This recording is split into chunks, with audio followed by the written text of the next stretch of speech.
Rent. Unique and different sardines singing a serious song of discontent.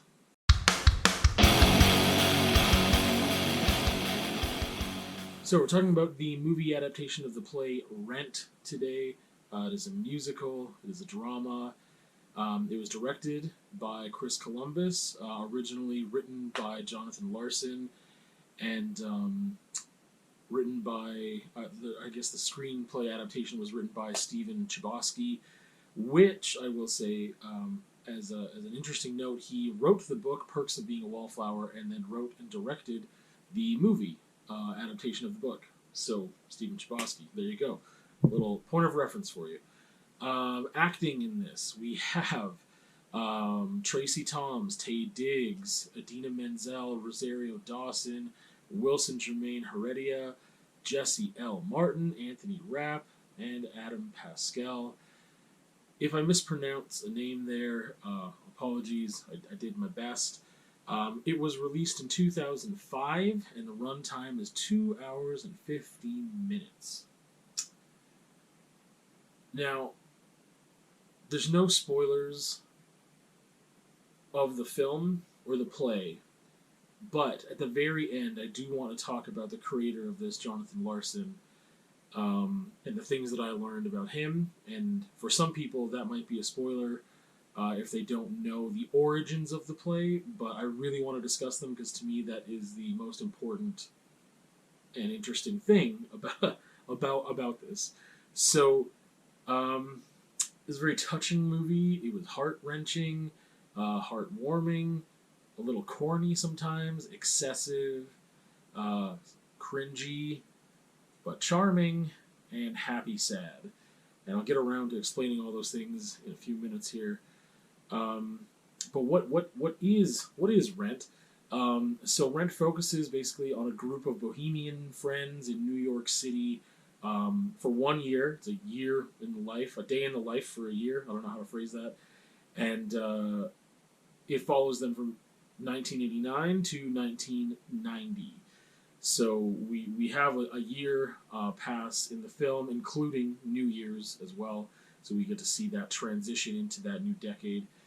So we focus on this group of friends and lovers and acquaintances, this group that are pretty tight. The movie is really about so many things, but I could say it's about life and death, but it really highlights things like drug addiction, HIV/AIDS, class, love, relationships, art, and authenticity are also there.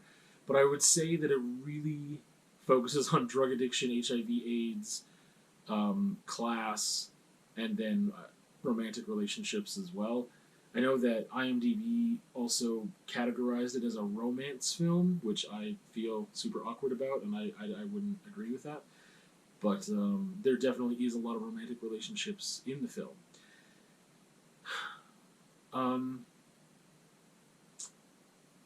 It made me feel things. There were definitely a couple times on the first watch where I wanted to tear up. Well, not that I wanted to. My body wanted to. My heart decided that it wanted my face to leak tears. It didn't happen because it takes an incredible amount for me to cry during pretty much anything, but during the movie or anything, even if I have those feels, like it just doesn't come. But it got me close, and I was also upset during the film because of a despicable character, and I have issues with despicable characters when they are a main character, and that's all I'll say about that because I don't want to have any spoilers or anything. But there was a character that was really hard for me to swallow, and they were really frustrating. So I don't think it really hit a super intellectual place for me. Again, like a lot of my feelings were some frustration at this one character, but then the scenarios were what made me feel sad, I guess, and the connection that I built with the characters, and then the events that they go through. I definitely had some sad feels. Target audience, I would say if you really like musicals, or if you can tolerate musicals, and maybe want a glossy version of what would have been an indie art experience, but it is very much like, I don't want to say blockbuster, but like it has been adapted into a feature film produced for the masses. It is challenging, but it is also friendly, I guess, and it is somewhat approachable and accessible. So I want to go back to the adjectives that I gave you. Um, I mentioned that it is touching, heart wrenching, heartwarming, and happy, sad, and it is all those things. We've got this group of people. We follow their lives through a year. We've got some pretty dramatic events that happen in their lives, and some struggles, and some twists and turns, and pushing and pulling. We've got relationships with human beings, right? So those things happen. But I also mentioned that it's kind of corny and a little bit excessive and can get cringy at times. For me, this is what's difficult because I watched the film, and then shortly after that, I watched it with the commentary because I wanted to just learn more, and I really love DVD extras, which we're going to talk about more in a bit here. But then I watched it a third time. The first time I watched it was the time I was the most 100% attentive to the film, and it was a little bit long, especially because I didn't check how long it was in advance. So I think I was expecting like an hour and a half film, and then I was like 2 hours and 15 minutes, and I was like, the singing doesn't stop, and it was just like, okay, this is a lot, and it's like a lot of ups and downs, and there is a lot of drama there, but there's a lot of corny too, and I find that doesn't mix very well for me, in the way that they presented it here. So again, target audience, if you're into that mix of things, then and again, what I find corny is probably not going to be what you find corny. So I think that, how do I define the corny in this? A lot of it just seemed like a character of a character, or a caricature, more like it. Um, and some of the characters just didn't seem super authentic. It just seemed like there was, and they have depth to them. The characters have depth. They're not wooden characters, but it just seemed like, despite the fact that they are not necessarily one-dimensional, their expression of who they are and how we get to know them and the way they act maybe is too predictable, and it is overacted, but I think that is the style of the whole film. It does not fall on any one actor. I think it is the style of the film and probably the style of the play, the way that it was written. So for me, that just like doesn't feel super great, and it takes me out of the film and the story sometimes. But overall, I feel like this is an important film and or play. I think that it has or had a major impact and can continue to have that impact, just not in the same way, because as we move through time, we have more education and knowledge and information available about some of these topics that are more, not common knowledge, but definitely more accessible before you see the film. Whereas I think some people were faced with a lot of things in the film that they maybe weren't ever faced with before. Um, so it's way beyond entertainment. I think some musicals are just like really entertaining and fun, and this has moments of being entertaining and fun for sure. But I think alternatively, it was also just a voice for the other and a voice for the alternative at the time, and the Bohemian, and I mean, a very specific group of Bohemian, New York City, whatever. But the thing is that's so magical about it is that it was able to reach an audience in a certain pocket that was not as niche as just like New York Bohemian, in their late 20s or whatever it is. struggling because of this and that and the other, I think that it definitely reached the audience of just the other. People who do not fit in, and misfits, and again, alternative people. And I think that, again, within a certain time frame where the style of this thing really hit harder than it maybe does now, because it's not as relevant, or it is not as relatable as it was when it came out, because of things like presentation and style, and again, access to information as well.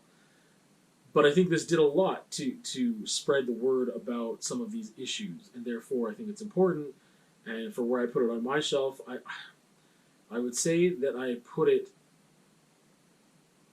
I feel like I'm changing my mind right now, because I had it high on the shelf, and I feel like I have to put it at mid high. It had a great impact on a lot of people for a lot of reasons, and the impact that it left with me was, on the viewing side, it made me emotional, and definitely made me a little sentimental, and just like I had a lot of feels with it. So it did give me, it did impact me in the moment. As for the broader issues outside of the relationships between people, those issues I feel like I already knew. So it didn't open up this whole new world for me, talking about class and drug addiction and AIDS and HIV and things of that nature.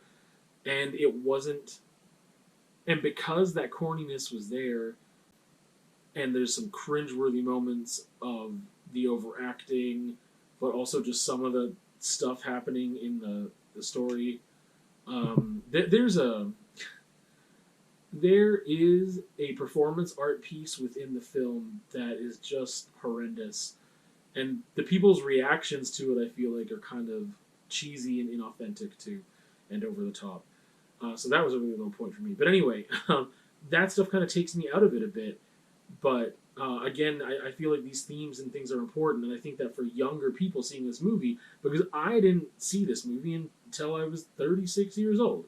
So for people, 20 years younger, in that age range, for teenagers and tweens watching this movie, I think that it could open them up to a lot of things. I think that it is more accessible by youth than it is for other people, unless you just super love these kind of musicals where you're in a specific scene. I don't know. It is pretty flamboyant at times, but again, it's not just with one character or two. I feel like the direction of it was influencing, obviously, the acting. And that's what took me away from it. So I guess the thing is that I usually don't have cultural influence as an element for my shelf placement. Sometimes I do, but it's usually still very personal of me saying this thing is amazing and everyone should watch it, versus in this case a lot of people were influenced by this but not me. So like I'm still like mid high shelf placement. And I said I wasn't going to give you any spoilers, so here's the thing. I'm not going to give you spoilers on the film or the story, but now I am going to talk about Jonathan Larson. And this is the reason that I still purchase DVDs, and why I love DVDs, and I always seek out, special deluxe versions of DVDs and things, because when there are special features, like this one has, a whole second disc of special features, with a pretty much feature-length documentary on, not the film necessarily, they talk about the film, but I mean, about the play, and about Jonathan Larson specifically, that was the thing I was most interested in. Like, within a few minutes of that starting, I was like, this is better than the movie. But it gave the movie a new context for me when I was reflecting on the film, as I was watching these extras and learning about Jonathan Larson, who was the writer and composer of Rent. Like, he wrote all these songs and created this amazing story. As I was learning about him and able to reflect on what I saw here, it was much more authentically touching, and it was much more. The story of the creation was more beautiful and tragic than the movie was, and the story told there, for sure. So I want to get into that a little bit, but like I said, it doesn't spoil the plot of Rent, but there are some things, and I don't know. Part of me wishes that I knew this stuff before I watched the movie the first time, but anyway. So Jonathan Larson, he based this. I'll get into that first, and then go into the emotional stuff. But facts wise, so he based this on the 1869 opera La Boheme, like the Bohemians, I guess, La Boheme. I don't know if that's the proper translation or not. And then they first performed the play in 1994. It won a Pulitzer Prize and a Tony Award. However, he was not around to see that. I really suggest, if you can get your hands on the DVD, or if you can find it elsewhere. I don't know if it's on YouTube. I didn't check, but the Jonathan Larson like whole documentary kind of feature thing here was just beautiful and touching and amazing. And then it goes to this life of this artist, of this guy who's struggling to make it, his passion is so strong for like writing musicals and wanting to see them being made, and he is still working at a diner and trying to like finance it, and just like working around the clock full time on his plays, and is working at the diner for just enough to get by so that he can continue to pay his rent, and put food on the table and whatever, and just living hand to mouth, just passionate about writing these musicals, and he wants them to see Broadway, and he wants them to be successful, but he just wants them to get made, and he wants to see his vision realized. And after years and years and years of just plugging away, he finally gets Rent like rolling. And there was some struggle with that. There was some ups and downs with that too. But he finally gets it rolling. And the first day of like, I don't know, what would I call it? Like screening, I guess. Like it wasn't open to like a regular audience yet, but they were like kind of showing to other professional folks what the play was. He died that night. And he did not get to see the success that this play would be, and how it took off and became this amazing phenomenon around the world, international.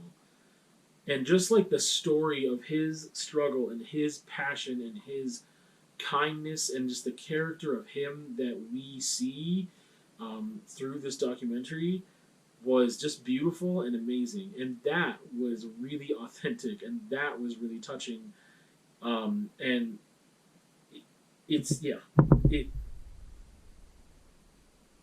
it was really inspiring to watch that. That made me have way more authentic feelings that stuck with me, more so than what did in the movie. The movie does hit pretty strong at some points. Like there's certain songs that are just, they move you, and they're meant to. And Jonathan Larson did a great job in composing those songs, and the actors did a great job in their delivery of those songs that really seemed to move me. And I'll tell you some of those songs right now, actually, just because. I will mention that the musical is very much a musical. There's very little dialogue. There's more dialogue in the movie than there was in the play, from what I have heard. That there was way more songs packed into the play, and just incredibly less dialogue. And here, there's already, like, out of any musical that I've seen, which is not many, this is more music and less dialogue than any musical I've ever seen. So, I'll give you just a couple of my favorite songs. And I don't know their official names, so I'm sorry. I'm going by like the chorus, which I hate doing. Today for You, Tomorrow for Me, which is really fun. It's just like a really fun song that I enjoyed in the performance of it in the movie. There's a little bit of that's weird, but that's a spoiler thing. It has to do with the dog, and I'm like, why does that have to be a thing? Anyway, No Day But Today. Here's the other thing. I really like how the songs come back. How like because these themes keep coming back And I guess that's one thing. Why didn't I mention that? Like the overall theme, right? Like, what is the theme of this thing? Is that you're to live every day like it's your last. To live to there's no day but today. You don't know what tomorrow holds, and to keep those relationships close and to value life and to really think about what matters and act accordingly. There is a song about, I don't know what it's called, but I'll just call it "Will I Lose My Dignity," that is very, very touching. "Without You" is just the most heart wrenching thing ever.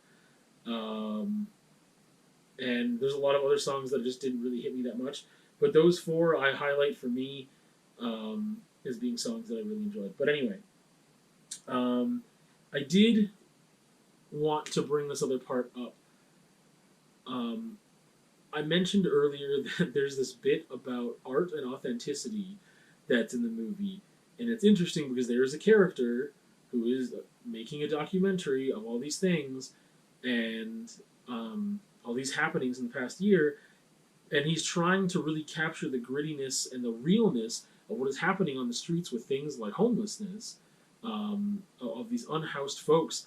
And one of them, he's filming this interaction between them and a police officer or two, and she gets really upset and asks if it cures his guilt to use her like that for this film purpose.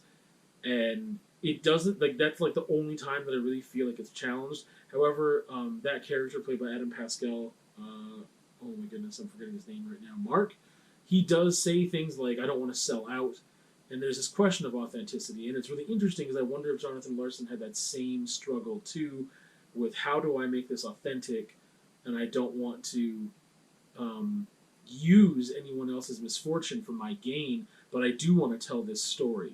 And I think that is a really interesting part too. But I wouldn't have really known how important that was or how legitimate that was if I didn't watch this thing about Jonathan Larson or know about his struggles too. So anyway, I think that's all I have to say about Rent. It's something that I would rewatch again, but probably not for my own entertainment. I'd probably watch it in like showing someone else the movie to see if they like it. And I think that I could enjoy it again. On this second watch for me was not enjoyable as the first actually. It seemed shorter because I knew how long it really would be, but and there were moments I was excited for and I can get into a little bit, but there were other moments that I was just like, oh, I hate this part. So I don't know why it didn't. Maybe it's just because I watched it too soon after I'd seen it the first time, because usually I never do that. But it definitely hit me harder the first time. Anyway, yeah, I think it has a really strong message too. No day but today, and I say that if you can tolerate a musical, then I think you should give Rent a shot.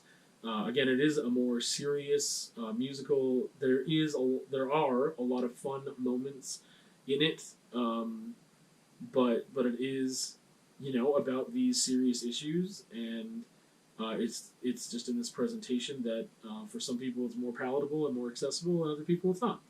So anyway, Rent.